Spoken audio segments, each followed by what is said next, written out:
Hello बच्चों, कैसे हैं आप लोग। आज मैं आपको क्लास में हम कौन सी बुक, रेफरेंस बुक्स कौन सी पर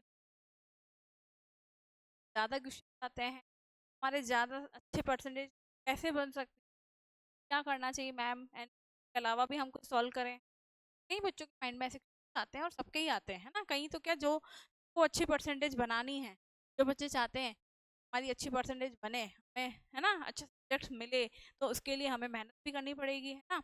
ऐसा नहीं है कि सिर्फ हाँ एनसीईआरटी एक बार कर ली और हो गया हमारा काम, है ना।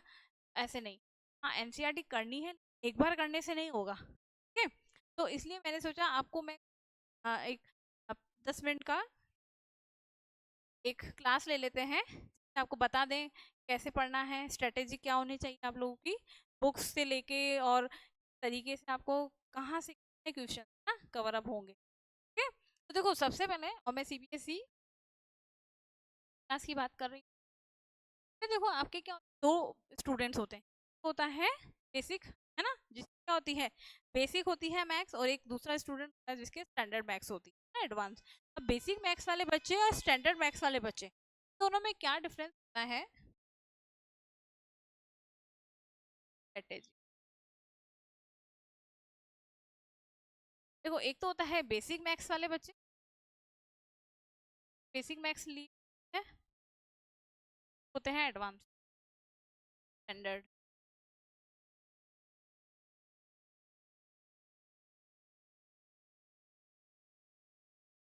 में क्या डिफरेंस होता है इनमें, क्या होता है, हाँ देखो बेसिक का मतलब ये है कि आपका उनसे लेवल स्टैंडर्ड वालों से थोड़ा इजी होगा, स्टैंडर्ड वालों का थोड़ा हार्ड होगा, है ना। लेवल डिफरेंस तो होता ही है, ना भी नहीं होता है, हाँ थोड़ा बहुत पेपर पैटर्न में चेंज होता है, थोड़ा पेपर लेवल में भी चेंज होता है ना। थोड़ा उनका हार्ड, थोड़े ट्रिकी होते हैं। देखो इनको करना क्या है, पहले मैं बेसिक वालों का बता रही हूँ। बेसिक मैथ्स वालों को देखो जैसे ना 90% 90% तो आएगा आपका एनसीईआर। अगर किसी बच्चे ने एनसीईआरटी कर ली है ना अच्छे से, वो 90% गेन कर सकता है मार्क्स, आराम से कर सकता है ना। और जो 10% है ये 10% कहाँ से आएंगे, पीवाईक्यू करने से, है ना। पीवाईक्यू कौन से, previous year question last year आए हुए हैं, और लास्ट ईयर भी कब के, ज़्यादा पुराने भी नहीं, 3 या 4 ईयर्स के, ठीक है, वो 3 या 4 ईयर्स के।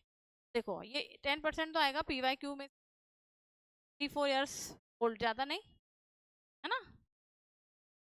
और 90% हमें एनसीईआरटी करनी है, से आ जाएगा। अब एनसीईआरटी जो होती है ना, अपनी बुक जो हमें करनी है सिलेबस एक बार कंप्लीट करने से नहीं होगा।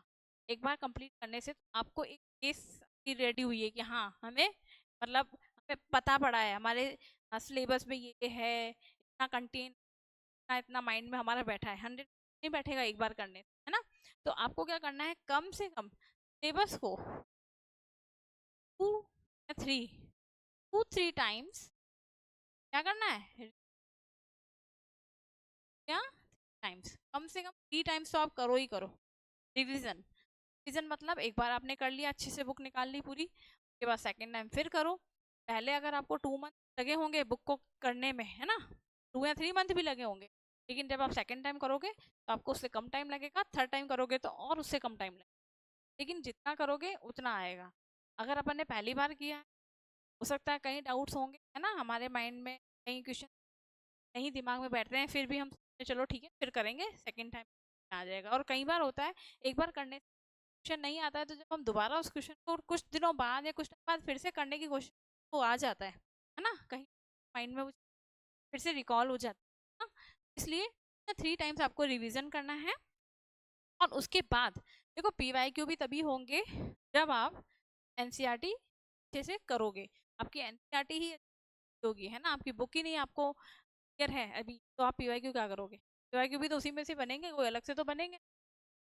पीवाईक्यू करने के बाद और 2 या 3 बार तो रिवीजन करने के बाद आपको टेंशन नहीं लेनी, आपका है ना। अगर आपके पास फिर भी टाइम रहता है तो आप सैंपल पेपर्स, सैंपल पेपर्स, लेकिन इसके बाद में फर्स्ट प्रायोरिटी तो इसको देनी है, सेकेंड से 10% आएगा, और फिर एक्स्ट्रा ये रिवीजन और प्रैक्टिस करने के लिए, है ना, सैंपल पेपर।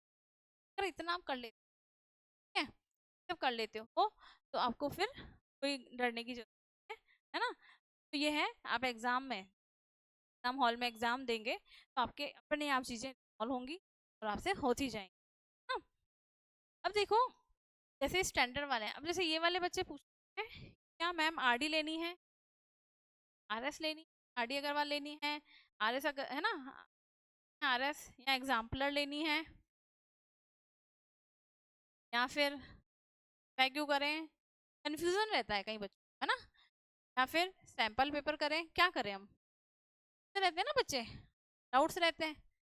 तो सबसे पहले आपको आपकी क्या करनी है, एनसीईआरटी करनी, उसके बाद पीवाईक्यू करनी। बेसिक वालों को तो कुछ ज़्यादा आएगा नहीं, है ना, ना कर लिया बहुत, एग्जाम्पल देख लेना, है ना, एग्जाम्पल्स में से। अब देखिए, और ये मैं एग्जाम्पलर बुक की बात कर रही हूँ, है ना, एग्जाम्पल अलग है, वो अलग करने हैं आपको, एग्जाम्पलर वगैरह इतना करने की जरूरत बेसिक वाला। अब देखो स्टैंडर्ड वाला जो होता है, इनका पेपर पैटर्न में क्या आता है, देखो जैसे इनका 70%